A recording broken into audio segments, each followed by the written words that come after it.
Kalau teman-teman lihat Halimah Al-Idrus punya karakter. Apa karakter saya? Ustazah. Kan begitu? Itu namanya karakter. Kan begitu ya? Melekat dalam diri saya. Ibu-ibu kalau dengar nama Halimah Al-Idrus, apa yang ibu-ibu bayangin? Ustazah gitu. Pasti jarang banget ada yang misalnya gitu ya, Halimah Al-Idrus, oh selebgram. Enggak kan? Walaupun follower saya banyak.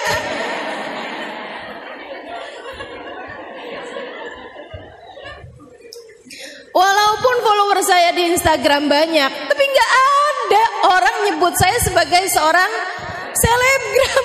Nggak ada gitu. Orang tuh udah erat kaitannya Halimah Al-Idrus ustazah gitu. Nggak ada orang nyebut saya kayak misalnya gitu ya, Halimah Al-Idrus, oh YouTuber. Walaupun YouTube saya sampai sempet dihack gitu ya. Kalau nggak karena aktif di YouTube kan nggak sampai ada yang ngehack kan, gitu ya. Teman-teman sekalian, tapi nggak ada gitu orang nyebut saya sebagai YouTuber gitu. Orang nyebutnya Halimah Al-Idrus adalah ustazah. Itu namanya karakter. Nah, kenapa saya jadi ustazah? Karakter itu terbentuk kenapa? Karena adanya kebiasaan. Apa kebiasaan saya? Mengajar. Iya kan? Kalau kebiasaan saya nyapu, orang gak akan sebut saya sebagai seorang selebgram, sebagai seorang ustazah gitu. Kalau kebiasaan saya adalah memasak misalnya gitu ya, saya bukan ustazah akan tetapi seorang koki. Bukan artinya saya nggak pernah masak, bukan artinya saya nggak pernah nyapu, gitu ya. Akan tetapi itu semua tidak menjadi sesuatu hal yang kebiasaan yang saya lakukan. Kan begitu, gitu ya. Karena saya punya kebiasaan mengajar, saya punya karakter ustazah. Kan begitu? Nih, ujungnya nih karakter ustazah. Nah, sebelum jadi sebuah karakter, itu jadi kebiasaan dulu mengajar. Dari zaman kapan ustazah mengajar? Itu tadi tuh. Di Asofa aja 2003. Kurang lama apa saya ngajarnya? Dan itu bukan kali pertama saya ngajar di tempatnya Ustazah Fatimah Segaf nih, teman-teman. Yang waktu itu belum jadi ustazah. Gitu ya. Itu bukan kali pertama saya mengajar. Kapan kali pertama saya mengajar? Sebelum itu. Kapan? Tahun awal kali saya diminta mengajar itu justru oleh seorang perempuan yang saya rasa paling banyak mengubah hidup saya. Hubabah Nur bintil Habib Muhammad bin Abdullah Al-Haddar. Tahun 2000 doang.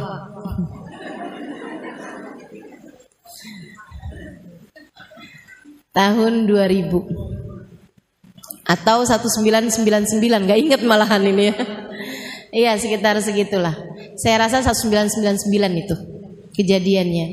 Ya, saya ingat banget jadiannya, sama kayak halnya Kak Emma ingat saat saya pertama kali diminta untuk mengisi kajian di rumahnya, gitu ya. Itu teman-teman saya sekalian, mohon maaf saya sih lupa. Saya lupa. Tapi kan setiap orang itu punya momen-momen tersendiri yang dia tidak akan pernah melupakan. Gitu kan ya? Teman-teman juga mungkin ingat pertama kali ketemu saya. Saya lupa. Enggak semua saya ingat pertama kali ketemu. Ustazah ketemu saya pertama kali kapan? Maaf ya. Lupa. Nah, sekarang aja belum tentu ingat. Mudah-mudahan ingat semua ya.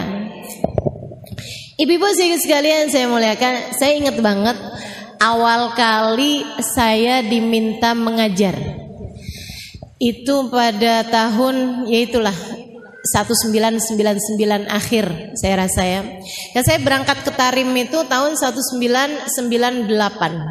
Usia saya waktu itu 19 tahun. Saya diajak oleh abang saya, belum ada Daruz Zahra.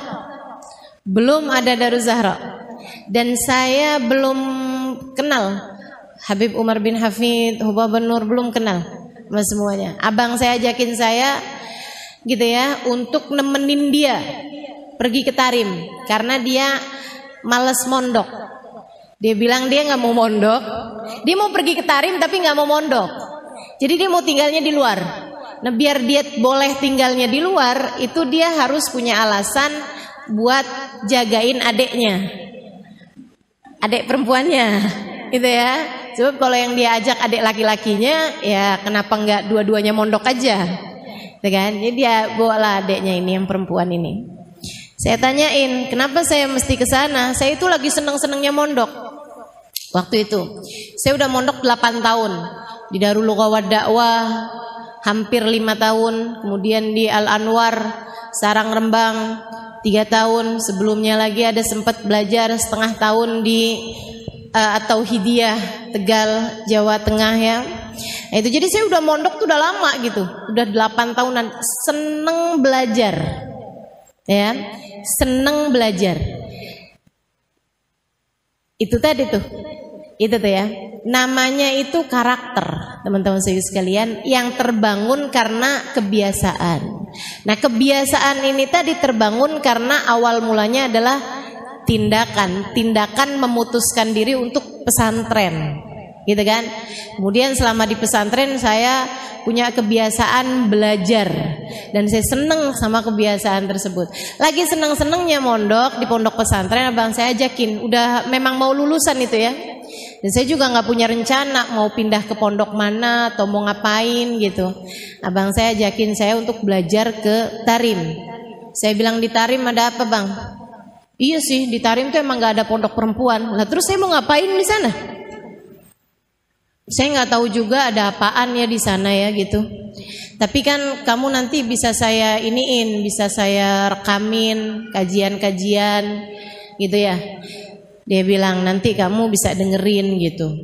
Tapi kayak nggak menjanjikan gitu ya. Saya jadi di Tarim tuh ngapain ya? Kamu bisa cuciin baju saya, masakin saya. Itu kayak agak jadi TKW bukan? Kayak nggak menjanjikan gitu. Dia bilang udah kamu bawa aja kitab-kitab kamu, jadi nanti kamu bisa pelajarin di sana. Lah kalau mau buat pelajarin aja kenapa jauh-jauh ke sana ya? Tapi terus dia ada satu kata yang membuat saya jadi oke, saya mau gitu nemenin dia ke Tarim. Dia waktu itu bilang Tarim itu kotanya Faqihil Muqaddam Muhammad bin Ali Ba'alawi. Dan saya dari sejak kecil itu abah saya kalau habis selesai baca Ratib Haddad ada selalu beliau tambahin dengan doa, ya Rabbana yasir lana umurana bijahi Sayyidina Muhammad bin Ali Ba'alawi gitu. Teman-teman juga mungkin ya banyak sering dengar doa itu, terutama kalau abahnya suka baca ratib gitu, bapaknya atau suka hadir acara-acara pembacaan ratib. Ya Rabbana yasir lana umurana bijahi Sayyidina Muhammad bin Ali Ba'alawi. Akhirnya saya putuskan oke. Saya rasa kayaknya saya udah deket gitu sama Sayyidina Muhammad bin Ali Ba'alawi ya. Jadi akhirnya saya putuskan untuk baiklah bismillah yuk kita berangkat.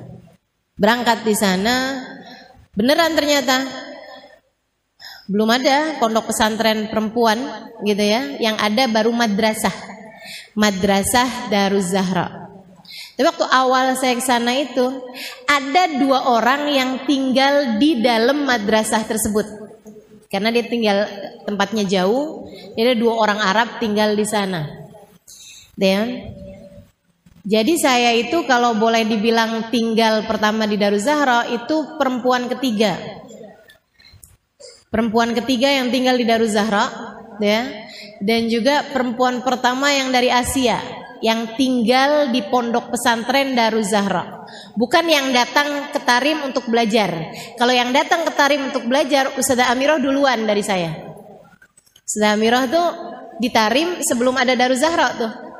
Makanya beliau tidak belajar di Daruz Zahra pondok pesantren, tapi belajar di madrasah Daruz Zahra dan banyak tinggal bersama dengan guru kita, guru kami yaitu Hubabah Nur. Ya, makanya luar biasa tuh, langsung sama Hubabah Nur, Ustazah Amirah itu. Teman-teman sekalian, saya pun mulai tuh sering datang ke Daruz Zahra gitu ya. Nggak ngerti pertamanya. Orang Arab itu ngomongnya, orang Arab Tarim ngomong bahasa Arabnya ini banget tuh, aneh gitu. Bahasa Arabnya banyak diubah-ubah. Mungkin karena dia di pelosok juga ya, Arabnya bagian dalam gitu. Jadi ada lahjahnya gitu.